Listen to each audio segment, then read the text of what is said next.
Muy buenos días, bienvenidos a un nuevo capítulo del cine de Solaris. La verdad es que la semana pasada, hablando de caza de brujas y de una batalla tras otra, queda la sensación de que se quedan muchas cosas en el tintero. Centrarme más bien en ciertos aspectos en los que confluían o conectaban ambas películas, de acuerdo a nuestro tiempo, y dejando de lado otras cuestiones, lo cual me ha hecho pensar en dedicarle el capítulo de hoy al cine de Paul Thomas Anderson, un poco más extensamente, e incidiendo en algunos de los aspectos también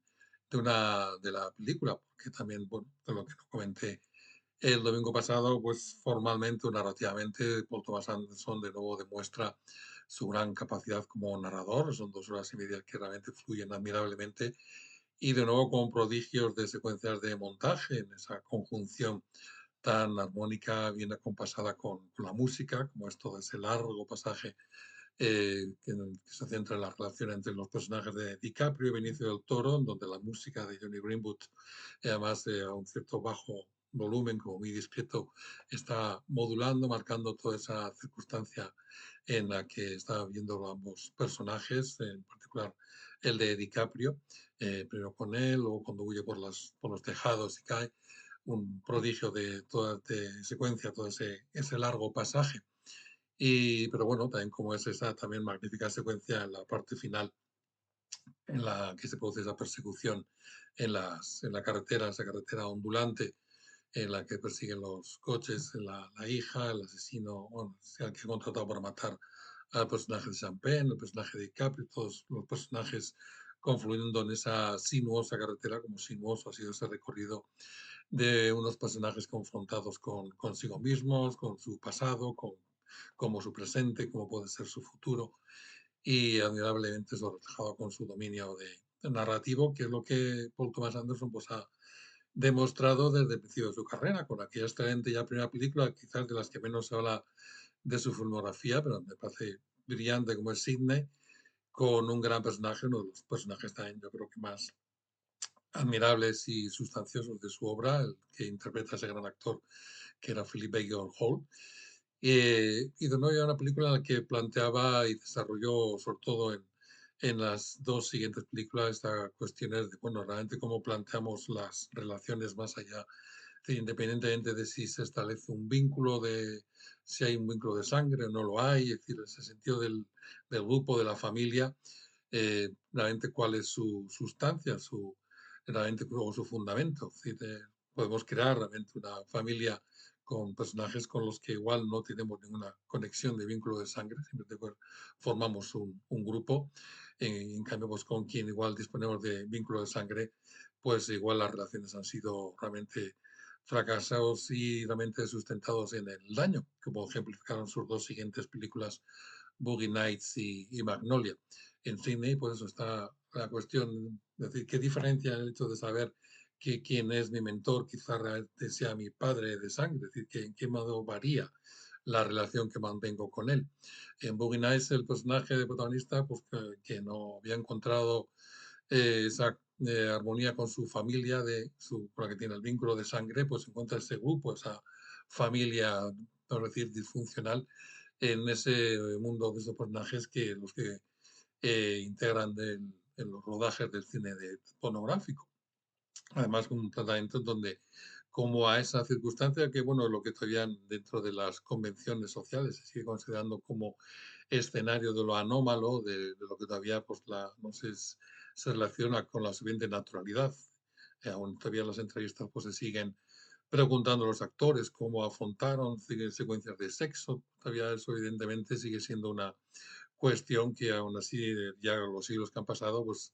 no hay mucha naturalidad a la hora de afrontar estas cuestiones de la sexualidad o cómo se pueden categorizar y que se dedicar, pues eso, como de un aspecto negativo o estigmatizado, como puede ser pues esos personajes por estar trabajando en la industria del porno. Y Magnolia, pues es de repente centrarse, bueno, esas deterioradas y realmente turbias relaciones paternofiliales entre quienes comparten un vínculo de sangre y toda esa serie de relaciones que están definidas por la distancia o por la crueldad, incluso el abuso sexual, que definen pues, todas esas relaciones, o simplemente el utilés, la utilización del hijo para conseguir dinero. Son de múltiples variaciones sobre cómo son las relaciones entre padres e hijos, pues pueden estar realmente definidas más bien por el daño que realmente por el afecto. Una película extraordinaria, personalmente pienso que es una de las grandes obras que ha dado el cine, no solo ya el cine de Paul Thomas Anderson, y además como particularmente en Boogie Nights, una película en que demuestra su gran dominio, ya no solo del montaje, por cómo dominan particularmente las transiciones, en particular usando los movimientos de cámara, sino precisamente de qué modo admirable utiliza los movimientos de cámara, los travelings en particular. La misma presentación es toda una serie de travelings hacia los personajes y es una especie de presentación de todos los personajes que componen este grupo, que es lo que se dice una película coral y a la vez una película que son como añicos, porque son personajes con sus historias que al mismo tiempo tienen ese hilo conductor de esas relaciones paterno-finales sustentadas sobre el desastre emocional. Y realmente, pues eso, el uso de los movimientos de cámara, como ya había dejado también patente en Boogie Nights, ¿no? Sobre todo en Boogie Nights lo que es en la labor, la capacidad de mostrar con los planos secuencias, cómo domina la coreografía de unos largos planos con movimiento de cámara. Con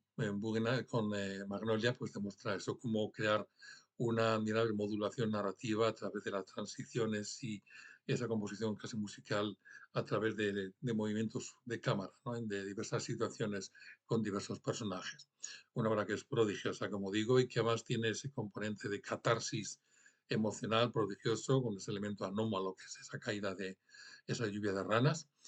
y que tiene más otros un momento también rompiendo con el verosímil, que es ese otro prodigioso momento en que los personajes, cada uno canta una estrofa de la canción de Amy Mann, cada uno en su particular añico, aislamiento, de repente lo que aúna a todos es ese sentimiento de pesadumbre, de no sentir que está conectado con los demás y en donde, bueno, al fin y al cabo, pues como se demuestra ese gran y extraordinario plano final, que también es un momento de cámara, hace un rostro de que hasta entonces no, más bien era un rostro que lloraba, era un rostro que sonríe cuando está escuchando a quien, pues durante todo el relato está demostrando su empatía, su manifiesta empatía, que es eso, la falta de empatía como uno de los grandes y sigue siendo problemas de la condición humana. Nuestra dificultad para relacionarnos con los demás siempre va bien funcionando en cuanto a lo que me afecta o lo que nos afecta o ese sentimiento de susceptibilidad o de agravio que tanto utilizamos en nuestras relaciones cotidianas. Esta cuestión del afecto tiene una variante singular en la siguiente película, en la que además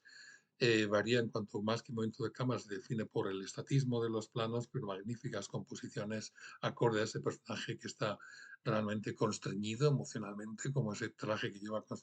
continuamente ese azul eléctrico, un personaje congestionado emocionalmente, el que encarna Adam Sandler, al que le falta música en su vida. También de nuevo con ese elemento extraño que se introduce en la narración, que es esa caída de ese órgano que cae cerca de la empresa en la que trabaja, esa empresa que en donde él con un plano ya se le define muy bien, sentado en una mesa, en un gran plano general, en un espacio vacío y él en aquella mesa, un personaje congestionado que de nuevo durante el trayecto emocional pues logrará liberarse y encontrar esa conexión sentimental, emocional, y es lo que hace de Embriagado de Amor pues una de las más hermosas y singulares obras románticas, de alguna manera, sean comedias o dramas de este siglo.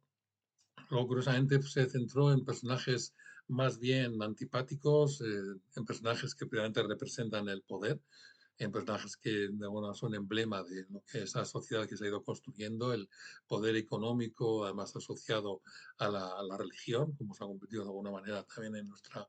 en la religión de esta sociedad, en la consecución de un éxito, en sentirse Dios, en dominar el escenario de realidad. Al fin y al cabo, si el ser humano pues ha necesitado tanto de dioses y que ya ha creado dioses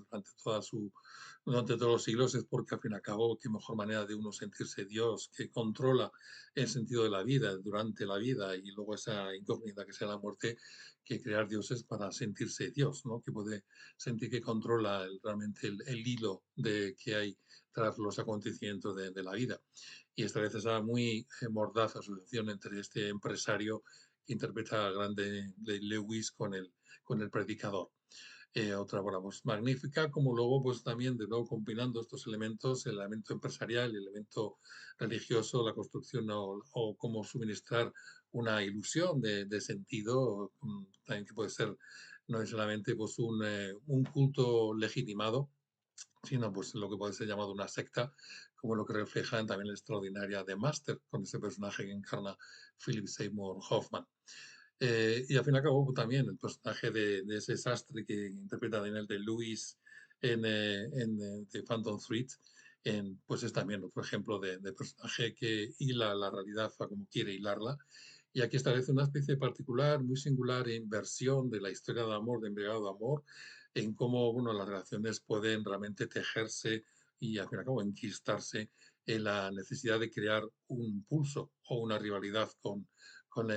lo que es la pareja sentimental, por así llamarlo, una pareja que más que pareja, en el sentido de ser alguien con el que se conecta o sintoniza, más bien es un rival, con lo cual esa necesidad que se crean muchas veces en las relaciones de tener a alguien con el que estar en disputa, eso que a veces se puede denominar que haya salsa en la relación o esa equívoca noción de la pasión que implica eso, de estar en combate durante la relación para afirmarse, porque quizás sin ese combate pues uno se confrontaría con el propio vacío, como pasa en tantas relaciones que cuando se llega a las vacaciones y disponen de semanas donde ya no tienen que estar distraídos con la actividad laboral, de repente se encuentran con qué cielos, cómo me comunico con mi pareja o qué hago conmigo mismo y con mi tiempo. Una gran película, como también era la anterior, otra de sus singulares y grandes obras, también con otras conexiones con Embriagado de Amor en cuanto a su tono excéntrico, que era la película que interpretó con Joaquin Phoenix, la anterior adaptación de una obra de Thomas Pynchon, y realmente otro prodigioso de la historia en donde uno se puede replantear si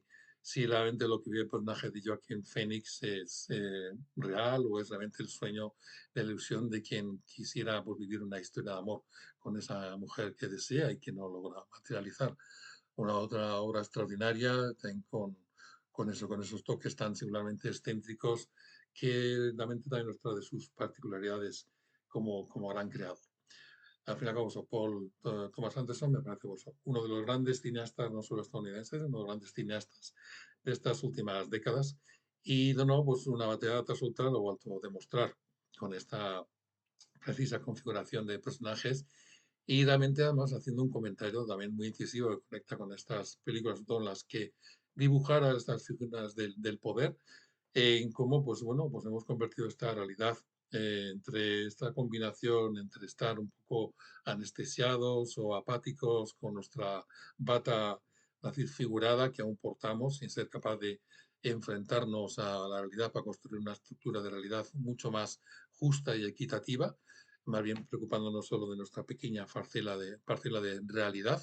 autocomplacientes como somos, y al mismo tiempo, pues como esta absurdez de los códigos, de las contraseñas, esas grandes secuencias en las que desespera el personaje de DiCaprio porque no recuerda esa contraseña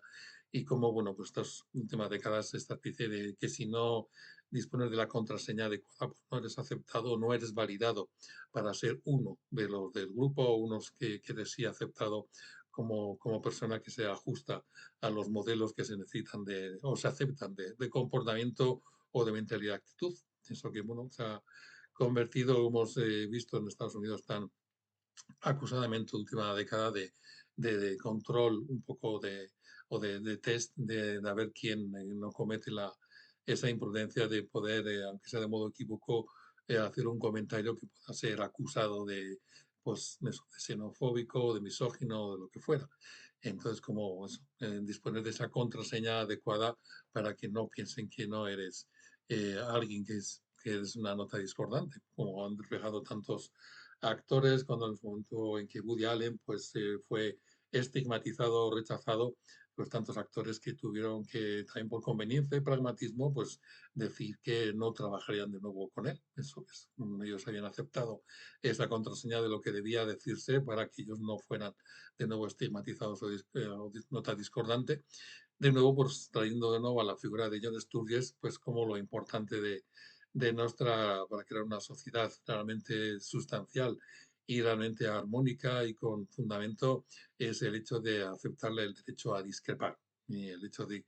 esa incapacidad de tanto de no aceptar a alguien que opine de un modo distinto o que no se tenga con claridad como si lo es la verdad o no la verdad, eso que también explora con tanta brillantez, Digno en esta última película, La caza de brujas, que con qué facilidad se condena a alguien, porque pensamos que eso que no ha tocado no ha mostrado la adecuada contraseña y entonces se le rechaza. Paul Thomas Anderson pues, pone a poner el dedo en la llaga para enfrentarnos a nuestras inconsistencias y nuestras contradicciones, esas que tan difícilmente pues, nos cuestan seguir aceptando porque es mejor funcionar en la autocomplacencia, en nuestros particulares burbujas, en nuestras pequeñas parcelas de vida, que al fin y al cabo es lo que nos importa, y hago como pequeños Humpty Dumpty, pues pontificando en las redes sociales, por ejemplo. Bueno, pues hasta aquí este capítulo de los horarios centrado en Paul Thomas Anderson, gran cineasta. Y bueno, pues la próxima semana me centraré pues, en una de las grandes películas de este año, amigo, de una de las más hermosas, que es Valor Sentimental, de este cineasta noruego que es Joachim Trier, uno de los más interesantes cineastas de la actualidad, y que he tenido por la satisfacción de poder escribir un estudio para la revista dirigido por, que precisamente pues, esta semana ya estará a la venta. Así que la semana que viene pues, realizaré algunos comentarios sobre esta película y este cineasta. Hasta entonces, pues que disfrutéis de una estupenda y risueña semana y bueno, pues sed lo más amables y simpáticos posible. Un gran domingo. Muy buenas tardes. Buenos días.